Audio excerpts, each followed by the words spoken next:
بسم الله الرحمن الرحيم والصلاة والسلام على أشرف المرسلين. أيها المواطنون الأعزاء، أيها الصحفيون، مرحبا بكم في النقطة الصحفية اليومية حول هذه الجائحة. وتتميز اليوم بتسجيل 166 حالة موجبة جديدة، من بينها 163 حالة مخالطة، حالتان مجتمعيتان، وحالة وافدة. كما نسجل اليوم شفاء 54 من الأشخاص المصابين الذين كانوا تحت الرعاية. كما نسجل حالتي وفاة نأسف لها ونترحم على أصحابها. وهكذا قد وصل عدد الحالات، إجمالي الحالات المسجلة إلى 2223، من بينها 2146 مخالطين، و67 حالة مجتمعية، و10 حالات مستوردة. كما سجلنا حتى الآن 427 حالة شفاء، وسجلنا 95 وفاة جراء هذا المرض. ليرحم الله الموتى وليشفي المرضى.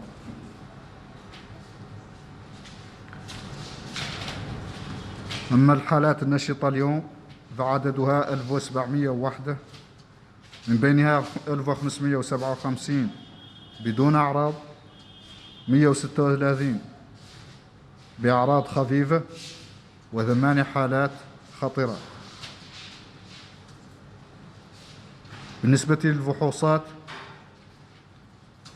عرفت الساعات الأخيرة 24 إجراء 1719 فحص، من بينها 159 فحص متابعة، و1560 فحص للتشخيص. وتتوزع هذه الفحوص على النحو التالي: 847 في ولايات نواكشوط، 103 في الحوض الشرقي، 53 في أدرار، 16 في البراكنة، 52 في قرقل، 52 في قديماقة، 86 في الحوض الغربي، 29 في نواذيبو، 6 في تقانت، 64 في ترارزة، و252 في تير الزمور. هذه الفحوص أفضت إلى عدد الحالات الجديدة التي ذكرنا والذي يتوزع على النحو التالي: حالتين في كيهيدي، حالة في جيقني، 6 حالات في النعمة، حالتان في العيون، 9 حالات في دار النعيم، 5 في تيارت، 29 في توجونين، 9 في القصر، حالة واحدة في السبخة، تفرق زينة 25 حالة، وفي عرفات 39 حالة، 3 حالات في الميناء، 7 في الرياض، 7 في بوتيليميت، 3 حالات في روسو، و18 حالة في زويرات. Chers citoyens, chers journalistes, bienvenue au point de presse quotidien sur la situation du Covid dans notre pays, marqué ce jour par l'enregistrement de 166 cas nouveaux, dont 163 de cas contacts, 2 cas communautaires et un cas importé. Nous avons enregistré également la guérison de 54 personnes qui étaient sous traitement, sous observation plutôt, et 2 cas de décès. Rahmatullahi alayna wa alayhim. Ainsi, le nombre de cas a atteint 2223, dont 2146 de cas contacts, 67 communautaires, 10 importés, et le nombre de guérisons a atteint 427, et malheureusement on déplore 95 décès.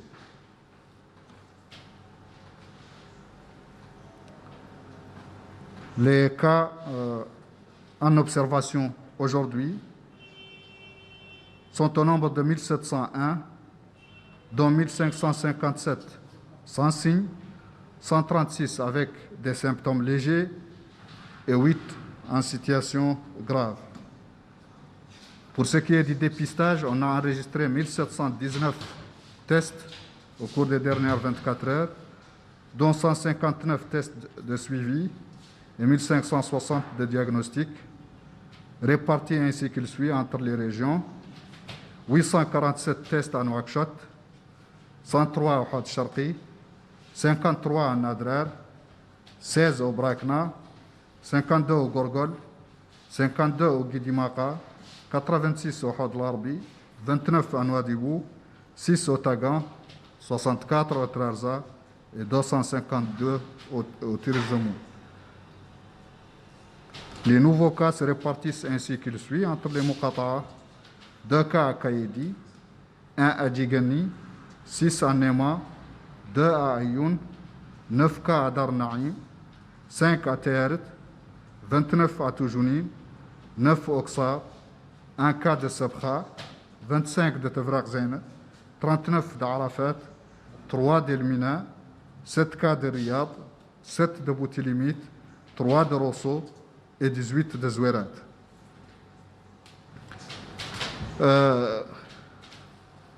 بنشرة هذه المعلومات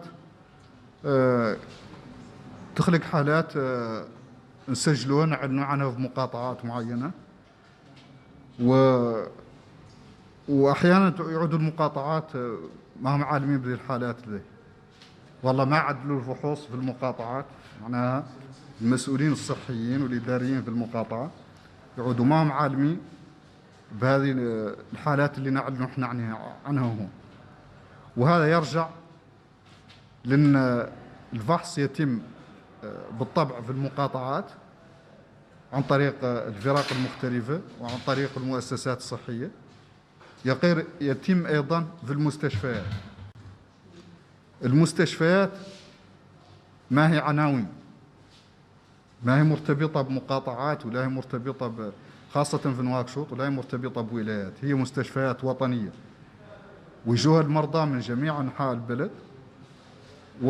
وعادة الملفات الصحية اللي في المستشفى ينكتب فيها وتوف عنوان المريض. أحيانا يعود جاي مرفوع من واحدة من المقاطعات، وبالتالي في ملفه تنكتب المقاطعة اللي جاي مرفوع منها.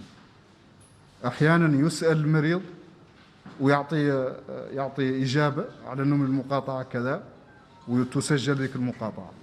في حالة الإصابة بكوفيد، تشخيص حالة كوفيد، يرجع الملف المريض وتنجبر فيه المعلومة اللي فيه، العنوان اللي في ملف المريض هو اللي يتم تسجيله، وبالتالي نعلنوه احنا هون. وفعلا خلقت حالات ذكيفتها اشخاص تم تشخيصهم هون في المستشفيات ويعودوا جايين للمستشفيات اصلا من مقاطعات معينه ويسجلوا على ذيك المقاطعات، وبالتالي تطلع نتائجهم. بالطبع المقاطعات ليست على علم بذلك.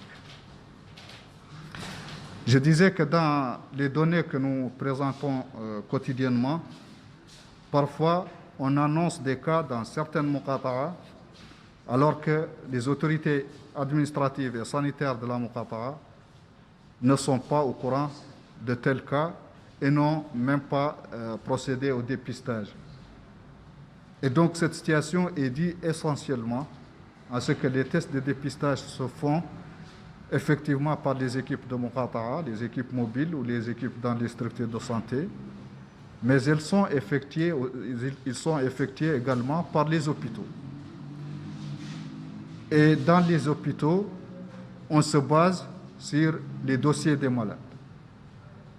Et donc souvent, dans ces hôpitaux, il y a des malades qui proviennent de certaines muqata'a, et dans leur dossier, il est écrit que leur provenance est telle muqata'a. Et donc, quand on découvre une infection Covid chez ces patients, alors on les enregistre dans la muqata'a concernée. Et donc, c'est souvent des cas qui sont testés dans les hôpitaux et rapportés selon l'adresse de leur muqata'a d'origine Et le plus souvent, c'est ça qui fait ce différent, cette situation où quand on annonce un résultat alors que les locaux ne sont pas au courant de tel cas.